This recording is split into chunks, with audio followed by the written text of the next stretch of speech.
Hello all. कैसे हैं आप सब। मैं फिर से मौजूद हूँ एक ऐसी वीडियो लेकर जो आपको आपके बेसिक्स को समझने में आपकी हेल्प करेगी। जी हाँ, मैं हूँ ज्योति मक्कर और फिर से लेकर आई हूँ कुछ बेसिक्स जो कि आपको बहुत हेल्प करने वाले हैं। तो हमने अपनी प्रीवियस वीडियो में ये देखा था और समझा था कि हम किस तरह से जो सिंपल प्रेजेंट, जो हमारे सिंपल से और वर्तमान काल में बनने वाले सेंटेंसेस को कैसे बनाया जाता है। तो मुझे एक रिक्वेस्ट आई, किसी बच्चे ने मुझे पूछा कि मैम प्लीज़ आप सब्जेक्ट वगैरह के बारे में भी बताइए क्योंकि हम कंफ्यूज हो जाते हैं। तो जी हाँ, मैं लेकर हाजिर हूँ कुछ ऐसी चीज़ें जो कि आपको पता होनी चाहिए। जी हाँ, सबसे पहले हम बात करें हैं सब्जेक्ट की। सब्जेक्ट कौन होता है ये आपको पता होना बहुत ज़रूरी है। सब्जेक्ट होता है कर्ता या फिर कार्य करने वाला। इसका मतलब क्या हुआ, जैसे कि मान लीजिए मैं कुछ लिख रही हूँ तो यहाँ पे कौन लिख रहा है। आप क्वेश्चन पूछेंगे आपको उसका आंसर मिलेगा। कौन, वो काम कौन कर रहा है, वो मैं कर रही हूँ, है ना। तो वो करता है, कार्य करने वाला। ठीक है, कौन लिख रहा है, मैं यहाँ पे लिख रही हूँ। तो यहाँ पे आप क्या, सब्जेक्ट क्या हो गया, ज्योति हो गया, है ना। ज्योति इज राइटिंग, है ना। तो और हेल्पिंग वर्ब, हेल्पिंग वर्ब जैसे मैंने आपको बताया था अपनी प्रीवियस वीडियो में, एज एम आर हमारी हेल्पिंग वर्ब होती हैं, सहायक क्रिया।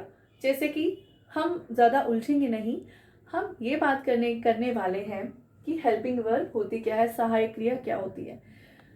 आप ये मान लीजिए कि आपने कोई काम किया या आपने कोई बात कही, तो वो कौन से समय में कही, वो वर्तमान काल में कही, वो भूतकाल काल में कही, या वो भविष्य काल की बात थी। जैसे कि हमने सिंपल प्रेजेंट सेंटेंस में पढ़ा था कि जब वाक्य के अंत में है, हूँ, हो, तब कौन सी हेल्पिंग वर्ब लगती है, इज एम आर। तो आप ये समझ सकते हैं कि इज एम आर क्या है, हमारी हेल्पिंग वर्ब। अब अगर हम आगे चलेंगे तो जब हम था थे की बात करेंगे, वाक्य के अंत में जब था थे थी हो, तब वॉज या वर आता है। ठीक है। ऑब्जेक्ट, ऑब्जेक्ट क्या हुआ, हम ज़्यादा डीप में नहीं जाएंगे, वही कंफ्यूजन हो जाएंगे आप लोग, तो कंफ्यूजन ना हो इसीलिए आप सिर्फ इतना समझ लीजिए कि वाक्य का जो बचा हुआ भाग है, सब्जेक्ट हमने चुन लिया, समझ लिया, और हेल्पिंग वर्ब हमें पता चल गई।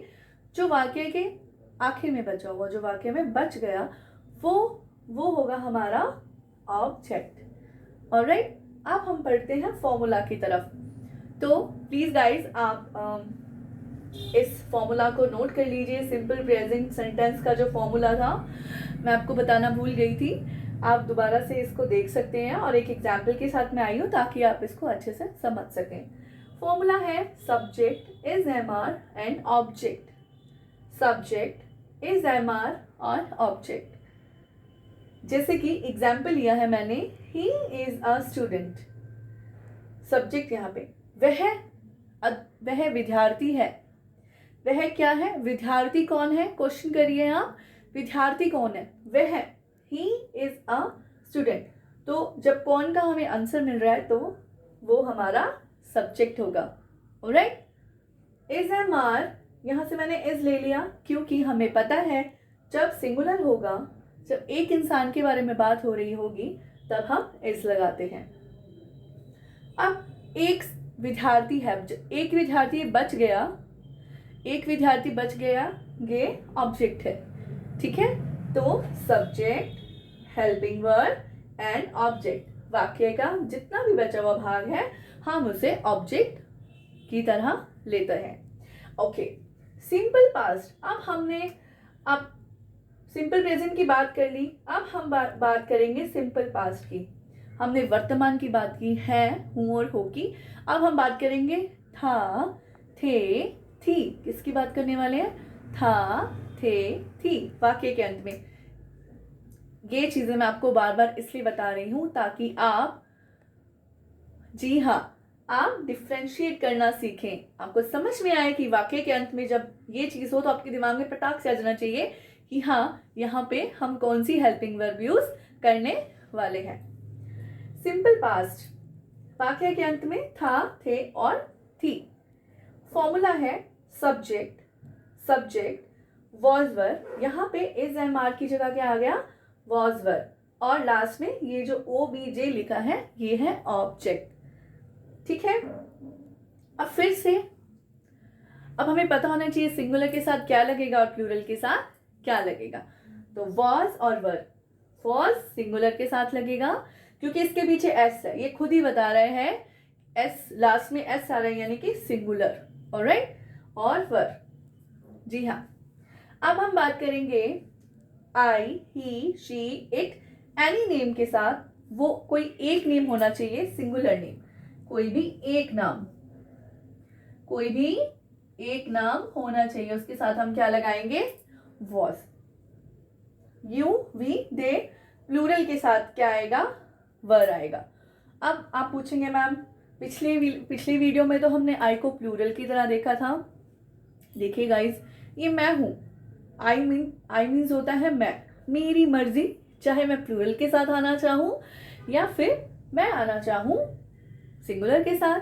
तो जब हम पास्ट की बात करेंगे आगे भी आपको ये चीज ध्यान रखनी है कि आप आई के साथ वॉज लगाएंगे, लेकिन कुछ चीजों में हम आई के साथ वर भी यूज करते हैं। ये बात की बातें हैं गाइस, हम ये बाद में डिस्कस करेंगे, पहले हम सिंपल चीजों के बारे में बात कर लेते हैं। एग्जाम्पल्स देख लीजिए। आई वॉज अ सिंगर, मैं एक सिंगर था, वॉज आ रहा है यहाँ पे यानी कि वो था।